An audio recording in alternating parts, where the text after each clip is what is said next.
आइए इसके अलावा एफआईज की तरफ से जो एक्शन होता दिख रहा है, थोड़ी बिकवाली रुकने के संकेत आए हैं। क्या लगता है आपको, क्या खरीदारी लौटेगी या सिर्फ शॉर्ट कवरिंग वाला मामला है? कैसे देख रहे हैं आप मूड माहौल को? बिल्कुल। तो अनिल जी देखिए, मूड माहौल में काफी चेंज आया। आपने देखा था कि डॉलर इंडेक्स ने एक बहुत बड़ी रैली दिखाई और ऑलमोस्ट 103 तक डॉलर इंडेक्स गया, जिसका क्लियर इम्पैक्ट रुपी पे आता है। रुपी काफी वीक उस सिचुएशन में हुआ। उसके बाद एफसीएनआरबी गवर्नमेंट ने लाने की कोशिश की और उस पर बहुत ही बढ़िया रिस्पॉन्स हमें देखने को नजर आया। एक डेटा पॉइंट आपको दूं तो 2013 में जब एफसीएनआरबी आया था और तब मात्र $30 बिलियन रेस किए गए थे, पर उसके बाद के जो 12 महीने उसमें बाजार ने बहुत पॉजिटिव रिजल्ट दिखाया। अब की बार जो एफसीएनआरबी है उसमें एक्सपेक्टेशन है ऑलमोस्ट $80 बिलियन का एफसीएनआरबी फंड रेज आएगा, और जिसके चलते हमें लगता है कि रुपी में बहुत अच्छी स्टेबिलिटी देखने को नजर आएगी।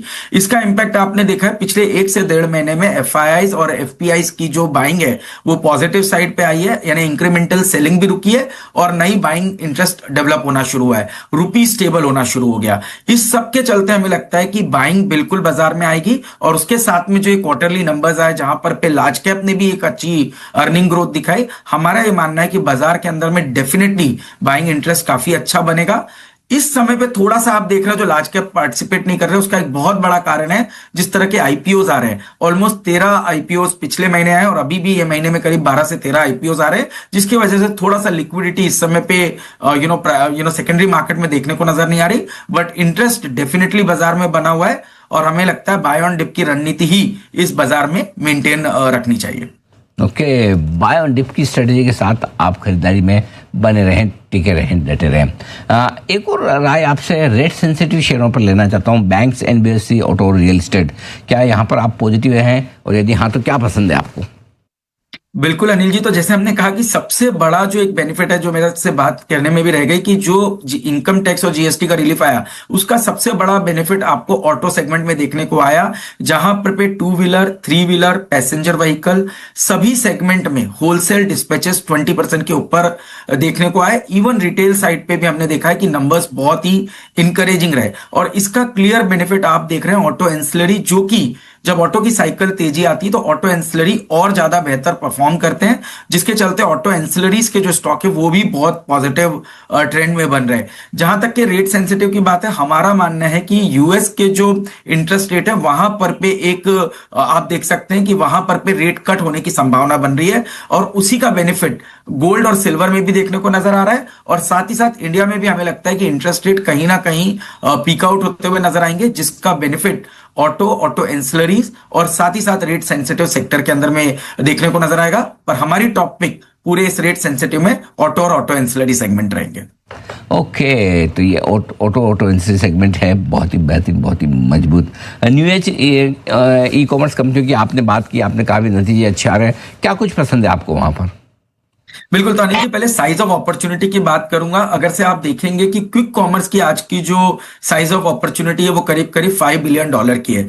बाय 2030-32 ये एस्टिमेट कहता है कि ये नंबर $5 बिलियन से $60 बिलियन की तरफ जा रहा है, यानी कि हम बात कर रहे हैं ऑलमोस्ट 10 से 12 गुना ग्रोथ आपको क्विक कॉमर्स सेगमेंट में देखने को नजर आएगी। और इसी के चलते आप देख रहे हैं कॉम्पिटिटिव इंटेंसिटी भी बढ़ रही है, नए नए प्लेयर्स, बड़े प्लेयर्स अब कहीं ना कहीं इस सेगमेंट में एंटर होने की कोशिश कर रहे हैं। और जो एग्जिस्टिंग प्लेयर्स हैं उनमें एक बेनिफिट ये है कि वहां पर पे कैश बर्न काफी कम लेवल पे आ चुका है। जैसे अगर से मैं इटर्नल की बात करूं तो वो तो अब कैश बर्न कर ही नहीं रहा है, एबिटा लेवल पे पॉजिटिव हो चुका है। स्विगी की मैं बात करूं तो ऑलमोस्ट 16,000 करोड़ की बैलेंस शीट में कैश और कैश इक्विवेलेंट पड़ा है, जिसके चलते स्विगी आज से 4 से 5 साल तक के बर्न करने की कैपेसिटी में है, जिसकी वजह से हमें लगता है कि इटर्नल, स्विगी जैसे स्टॉक बहुत ही पॉजिटिव रहेंगे। साथ ही साथ अगर से हम देखें मीशो, जो कि एक मास मार्केट को सर्व करता है, वहां पर पे भी हमें लगता है बहुत बड़ा एक पॉजिटिव ट्रेंड आपको देखने को नजर आएगा। और हमें लगता है कि जो पूरा जो डिलीवरी सेगमेंट है वो 2 प्लेयर मार्केट रह चुका है, डिलीवरी और शैडोफैक्स।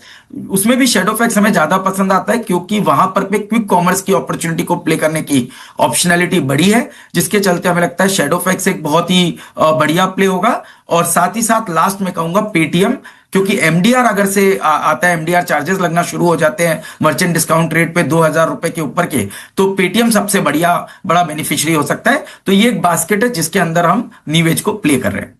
ओके, तो भारतीय बाजारों की तरफ से जिस प्रकार के हालात फिलहाल देखने को मिल रहे हैं उसको देखते हुए देखें तो आने वाले दिनों में इंडियन मार्केट में अच्छी खासी खरीदारी दिखाई दे सकती है। जिस प्रकार से एफआईएस की खरीदारी इंडियन मार्केट की तरफ से दिखाई दे रही है वो काफ़ी काबिल तारीफ़ है, लेकिन आने वाले दिनों में भी चीज़ें और बेहतर देखने को मिल सकती है। बस इंडियन मार्केट में चिंता का विषय जो है वो ज़्यादा तो नहीं है, लेकिन फिर भी देखें तो जो जियोपॉलिटिकल टेंशन्स हैं उनकी वजह से इंडियन मार्केट में चीज़ें जो है वो नुकसानदायक हो सकती है। वरना इंडियन मार्केट की तरफ से ऐसी कोई खबर है नहीं जिसकी वजह से लगे कि कोई बड़ा इंडियन मार्केट में घाटा देखने को मिल सकता है। फ़िलहाल चीज़ें जो है वो बेहतर ही है। आज भी गिरावट देखने को मिली है तो वो ज़्यादा गिरावट नहीं है, 24,219 के ऊपर ही मार्केट है, मतलब कि करीब 32 पॉइंट की ही गिरावट देखने को मिली है। वही बैंक निफ्टी की तरफ से थोड़ी बहुत और सेंसेक्स भी करीब 171 पॉइंट की गिरावट दिखाता हुआ नजर आया। देखिए बैंक निफ्टी में भी ज़्यादा गिरावट देखने को नहीं मिली है। जो शुक्रवार के दिन CAS की वजह से 150 पॉइंट का अच्छा गैप अप था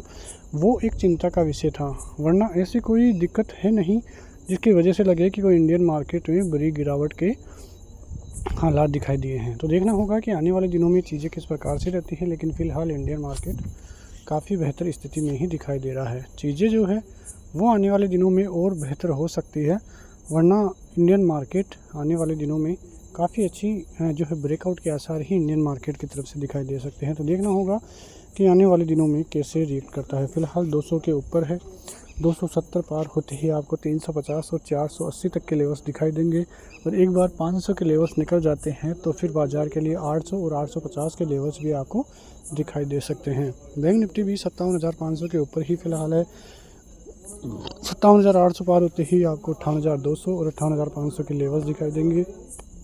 जो बड़ा सपोर्ट जोन है वो 56,800 का और उसके ऊपर 57,000 का सपोर्ट जोन है। तो बाज़ार में स्थिति काफ़ी अच्छी है, तो आने वाले दिनों में काफ़ी बेहतरीन मौके देखने को मिलेंगे। नेक्स्ट वीडियो में, तब तक के लिए जय हिंद।